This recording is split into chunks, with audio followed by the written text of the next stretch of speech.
Goosebumps. Special Edition 1, Tale 1.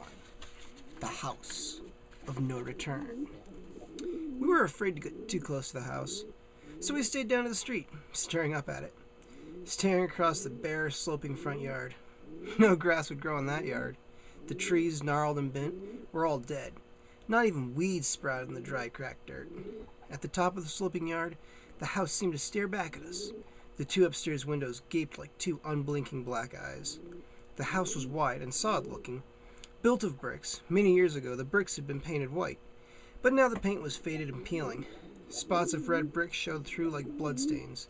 The window shutters were cracked. Several had fallen off. The beams of the front porch tilted dangerously. A strong wind could blow the porch over. No one lived there. The house had been empty for years and years. No one could live there. The house was haunted. Everyone in town said it was. Everyone knew the legend of the house. If you spent the night inside it, you would never come out. That's why we brought kids there. That's why we dared them to go inside. You couldn't join our danger club unless you stayed inside the house, by yourself, for an hour. Staring up at the house, bathed in a haze of pale moonlight, I shivered. I zipped up my windbreaker up to my chin and crossed my arms over my chest. "How long has he been in there, Robbie?" Nathan asked me. Lori and I both raised our wrists to check our watches. "Only 10 minutes, I told Nathan. 50 minutes to go, Lori said. "Think he'll make it?" "Doug is pretty brave," I replied thoughtfully, watching the moon disappear behind a cloud. "He might last another 5 minutes, I said, grinning. Lori and Nathan snickered. The three of us felt safe down here by the street. Poor Doug probably didn't feel too safe right now. He was shut inside the dark house, trying to stay there an hour so he could join our club. I turned and saw a light rolling slightly over the street, coming toward us. A white, ghostly light. My breath caught in my throat. It's a car, I realized, as it floated closer. A car with only one headlight. The first car we'd seen on this street all night. The beam from the headlight washed over my two friends and me, forcing us to shield our eyes as it passed. We turned back to the house and heard a shrill scream. A wail of terror. "Here he comes!" Nathan cried. Sure enough, Doug burst out through the front door. He stumbled off the crumbling porch and came tearing across the dead, bare yard. His hands waved wildly in front of him. His head was tilted back and his mouth was frozen open in one long, high shriek of fright. "Doug, what did you see?" I called. "Did you really see a ghost?" "Something touched my face," he wailed. He ran right past Nathan, Lori, and me, screaming his head off. "Probably only a spider web," I muttered. "Robbie, we've got to stop him," Lori cried. "Doug! Hey, Doug!" We called his name and chased after him, our sneakers slapping loudly on the pavement. Waving his arms frantically and screaming, leaning into the wind, Doug kept running. We couldn't catch him. "He'll run home," I said, breathlessly. I stopped and leaned over, pressing my hands against my knees, trying to catch my breath. Up ahead, we could still hear poor Doug's frightened wail. "Guess he doesn't get to join the club," I said, still breathing hard. "What do we do now?" Nathan asked, glancing back at the house. "I guess we find another victim," I replied. Chris Wakely seemed like a perfect victim. His family had moved to town last summer, and Chris started in my 6th grade class in September. Chris had pale blue eyes and very short white blonde hair. He was kind of shy, but he seemed like a really nice guy. One day after school, I saw Chris walking home, and I hurried to catch up with him. It was a windy October day. All around us, red and yellow leaves were falling from the trees. It looked like it was raining leaves. I said hi to Chris and started telling him about our club. I asked if he'd like to join. "It's only for brave people," I explained. "In order to join, you have to spend an hour at night inside the house on Willow Hill." Chris stopped walking and turned to me, squinting at me with those pale blue eyes. "Isn't that house supposed to be haunted?" he asked. I laughed. "You don't believe in ghosts, do you?" He didn't smile. His expression turned serious. The light seemed to fade in his eyes. "I'm not very brave," he said softly. We started to walk again. Our sneakers crunched on the leaves strewn over the sidewalk. "We'd really like you to join the club," I told him. "You're brave enough to spend 1 hour in an empty house, aren't you?" He shrugged and lowered his eyes. I don't think so," he stammered. "I've always been afraid of monsters and things," he admitted. "I believed there was a monster living under my bed until I was 8. I laughed, but his expression remained solemn. He wasn't kidding. When I go to a scary movie, Chris continued, I have to duck under the seat when the scary part comes on. Lori and Nathan came running up to us. Are you going to do it? Nathan asked Chris. Are you going to join the club? Chris shoved his hands deep into his jean pockets. Did you guys spend an hour in the house? He asked. I shook my head. We don't have to, I told him. We started the club, so we don't have to go in the house. We already know we like danger. New members have to prove themselves. Chris chewed thoughtfully at his lower lip. We turned the corner and kept walking. The house was up the hill at the end of the block. We stopped in front of it and stared across the bare front yard. See, it doesn't look scary at all in the daytime, I said. Chris swallowed hard. Needs a paint job, he muttered.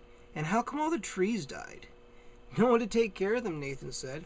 How about it, Chris? I urged. We really need new members. Yeah, Lori agreed. A club isn't much fun with only 3 kids in it. Chris had his eyes on the house. He kept his hands jammed into his jean pockets. I thought I saw him shiver, but it might have been the wind rustling his jacket.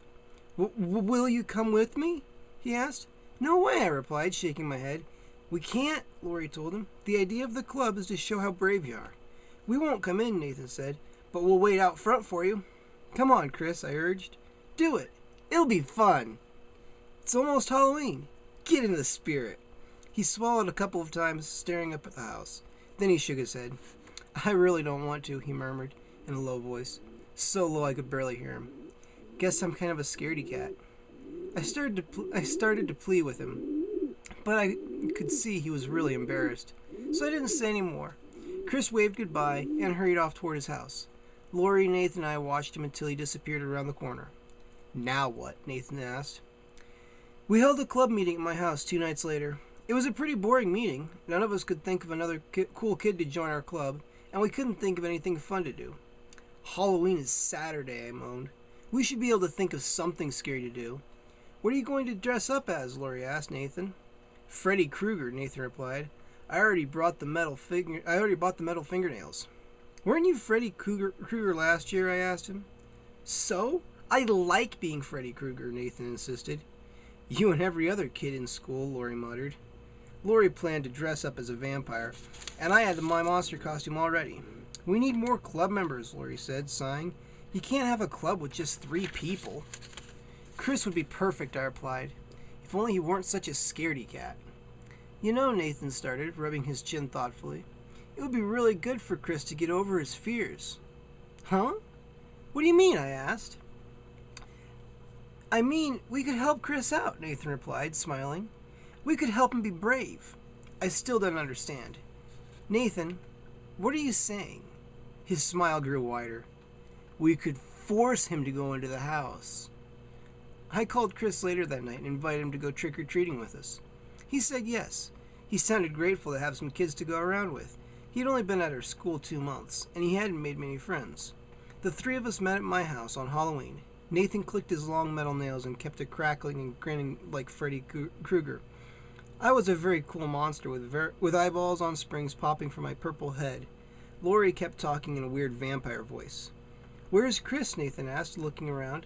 Is he meeting us here? Yeah, where is he? Lori demanded.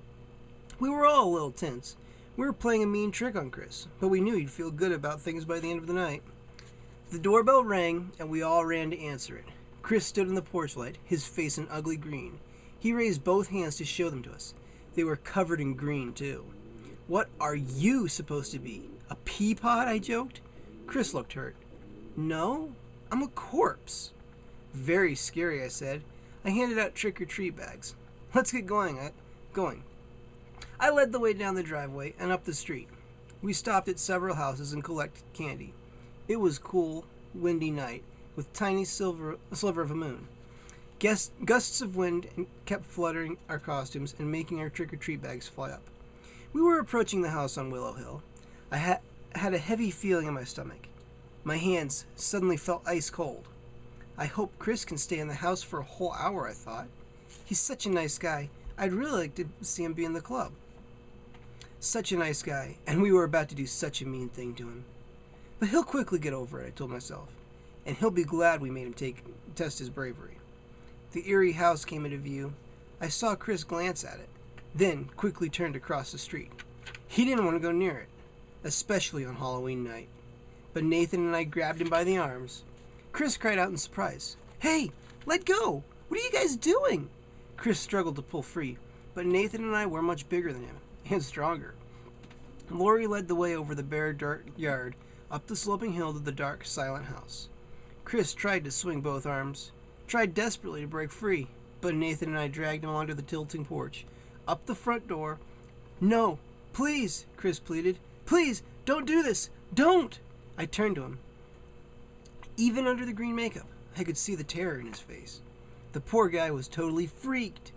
"Chris, you'll be okay," I said softly, soothingly. "Go inside. It'll be fun. We'll wait for you. I promise."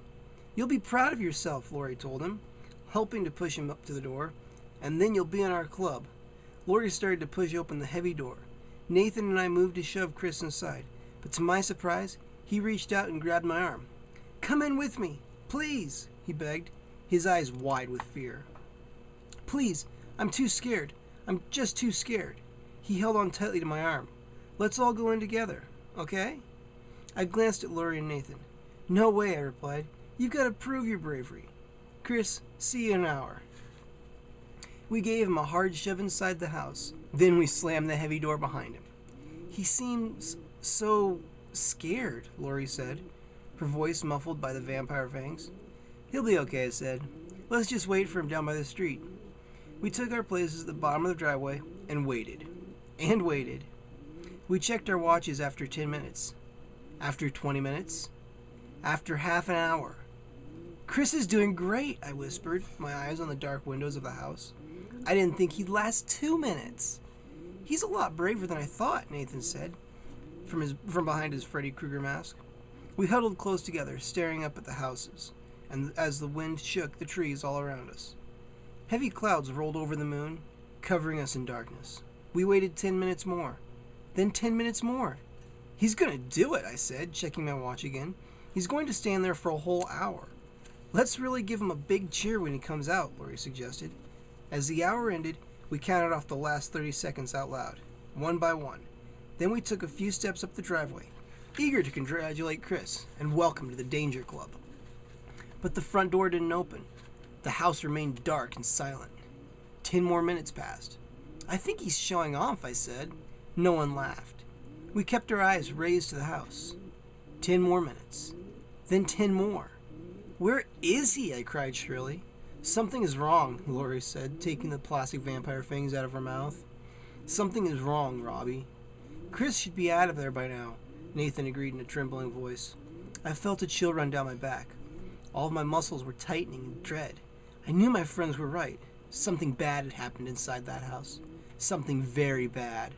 "We have to go in there," Lori urged. "We have to find Chris. We have to get him out." All three of us exchanged frightened glances. We didn't want to walk up that driveway. We didn't want to go inside that dark house. But we didn't have a choice. "Maybe we should wait a few more minutes," I suggested, trying to stop my legs from shaking. "Maybe he doesn't have a watch. Maybe he's—" "Come on, Robbie," Lori gave me a hard tug. "Chris isn't coming out. We have to get him."